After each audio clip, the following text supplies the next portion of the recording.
مولا علی علیہ السلام کے دشمنوں نے کچھ قرآن بلند کر دیا تھا نیزوں پر, اللہ اکبر کہہ رہے تھے. مجھے بتائیے وہ جو اللہ اکبر کہہ رہے ہیں وہ حق ہے یا وہ فتنہ ہے؟ خالی اپیرنٹ پہ نہیں جائیں, ظاہر پہ نہیں جائیں. آپ کو بابصیرت ہونا چاہیے, آپ کو اندر تک دیکھنا کہ اس کا ظاہر ہے تو باطن کیا ہے پھر اس کا. اللہ سے کرے دور تو تعلیم پہ فتنہ, ناحق کے لوٹے تو شمشیر پہ فتنہ, شمشیر تو کیا نعرہ تکبیر پہ فتنہ. میں ایک جملہ کہنے لگا ہوں, علی کے دشمن کی زبان پر اگر پولیٹیکلی نعرہ تکبیر بھی آ رہا ہے تو وہ فتنہ ہے, اور علی ابن ابی طالب کے دست مبارک میں اگر ذوالفقار بھی ہے وہ رحمت پروردگار ہے, وہ مرضی پروردگار ہے, اس لیے کہ حجت خدا کے ہاتھ میں فساد فی الارض کو ختم کر رہی ہے. جب حضرت ابراہیم علیہ السلام کو امامت عطا ہوئی, انی جاعلک للناس اماما قال ومن ذریتی, انہوں نے کہا پروردگار کیا میری نسل میں بھی کوئی امام ہے؟ قال لا ینال عہد الظالمین, کہ آپ کی نسل میں جو ظالم ہے نا وہ ہے آپ کی اولاد, لیکن امام نہیں ہے. وہ آپ کی اولاد میں فقط وہ امام ہے کہ جو ظالم نہیں ہے. ظالم کا مطلب خالی چاقو مار دینے والا نہیں. یہاں پر ان الشرک لظلم عظیم, اللہ تعالیٰ نے قرآن میں کہا شرک سب سے بڑا ظلم ہے, اور جو ظالم ہے وہ امام نہیں ہو سکتا. اس کا مطلب کوئی کبھی کسی زمانے میں مشرک رہا ہو, وہ بعد میں اسلام قبول کر کے رضی اللہ تعالیٰ عنہ تو ہو سکتے ہیں, امام نہیں ہو سکتے. ہاں امام نہیں. حضرت ابراہیم علیہ السلام نے ایک اور دعا کی تھی, سورہ ابراہیم کی آیت نمبر 35, کہتے ہیں پروردگار اس مکہ کو شہر امن بنا دے. اللہ تعالیٰ نے دعا قبول کی, والتین والزیتون وطور سین وہذا البلد الامین, مکہ کو کا شہر امن. اور ایک اور دعا کی, وجنبنی وبنی ان نعبد الاصنام, اور مجھے بچا لے اور میرے بچوں کو, بیٹوں کو, اولادوں کو بچا لے, ان نعبد الاصنام, کہ ہم بت پرستی نہ کریں. سوال, ابراہیم علیہ السلام کی دعا اللہ نے قبول کی ہے یا نہیں کی؟ کی ہے. تو جا کر دیکھیے گا اولاد ابراہیم, پورا عرب تو اپنے آپ کو اولاد ابراہیم کہتا تھا, اور پورا عرب بت پرستی میں مبتلا تھا.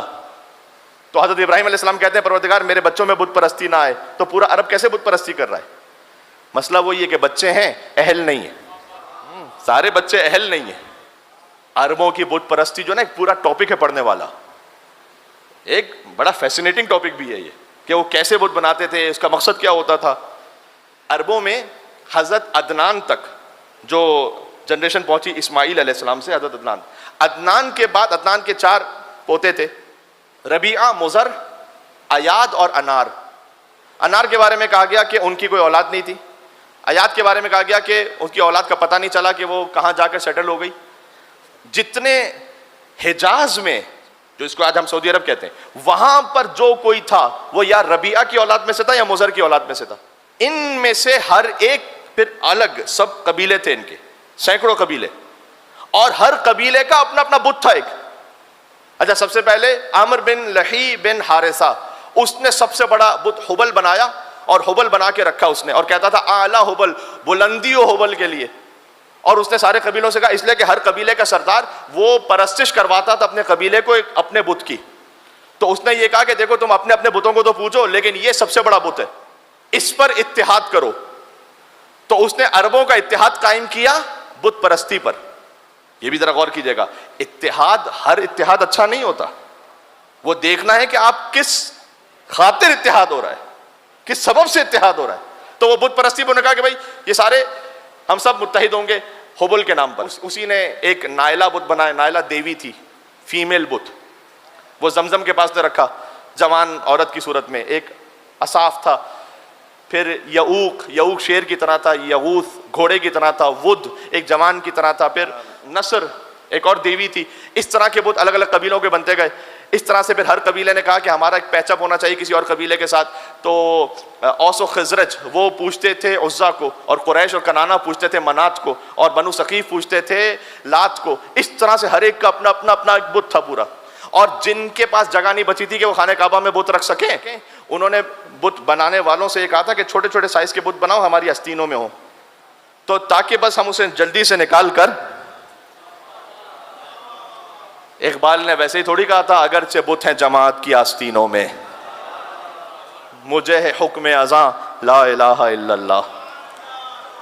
یہ دور اپنے ابراہیم کی تلاش میں ہے, صنم کدا ہے جہاں لا الہ الا اللہ. تو جیسے ابراہیم بت شکن ہے نا, ویسے حسین ابن علی السلام علیکم یا وارث ابراہیم خلیل اللہ. ابراہیم نے ظاہری بتوں کو توڑا ہے اور حسین نے چھپے ہوئے بتوں کو. جو باطنی بت ہے نا اندر, اسے توڑا ہے حسین ابن علی نے. حسین باطنی بتوں کا بت شکن ہے. یہ کہ حسین جاہلیت سے نکال کر علم کی طرف لانے والے لوگوں کو. ہاں سبحان اللہ. مجھے علامہ رشید ترابی صاحب کا اسی بحر پر شاید یہی وجہ تھی کہ اقبال نے جو ایک شاید ادھوری بات لکھی تھی, اگرچہ بت ہے جماعت کی آستینوں میں, مجھے حکم ازاں لا الہ الا اللہ, تو اس کو کمپلیٹ کیا علامہ رشید ترابی صاحب نے کہ رشید امام زمانہ کی معرفت کے بغیر, رشید امام زمانہ کی معرفت کے بغیر فقط ہے وہم و گماں لا الہ الا اللہ.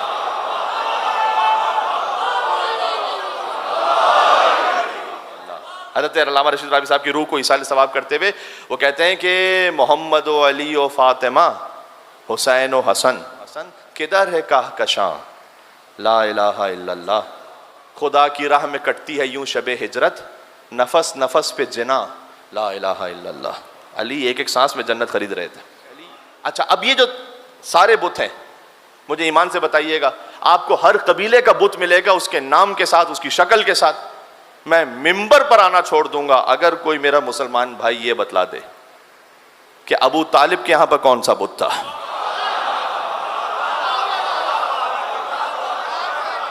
مجھے بتلائیے کہ اگر ابو طالب علیہ السلام کے خانوادے میں کوئی بت تھا.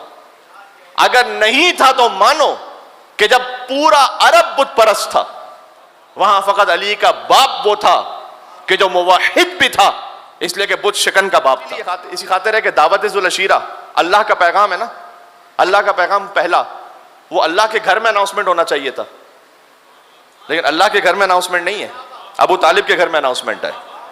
اس لیے کہ رحمان کے گھر بت تھے, عمران کے گھر بت نہیں تھے. اللہ کیا کسی بت پرست نعوذ باللہ اسے اپنا رسول دے گا پالنے کے لیے؟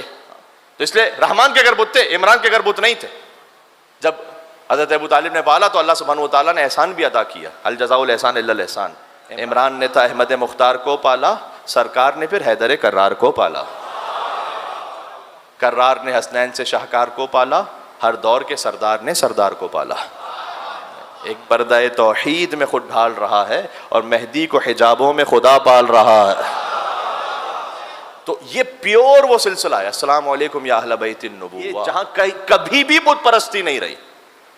اس لیے اس پیور راستے سے جانا ضروری ہے اللہ سبحانہ و تعالیٰ کے پاس.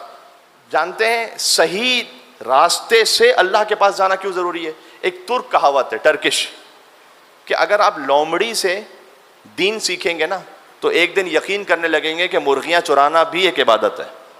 اب اس کی تشریح مجھ سے تو نہیں پوچھیے گا یہاں پر. اب جو لومڑی سے دین سیکھے گا وہ ایک دن یقین کرے گا کہ مرغی چرانا بھی ایک عبادت ہے. راستہ پیور ہونا چاہیے. اس لیے ہے کہ یہ جو مجھے مولا مان رہا ہے وہ مانے اسے, راستہ پیور رکھیں اپنا.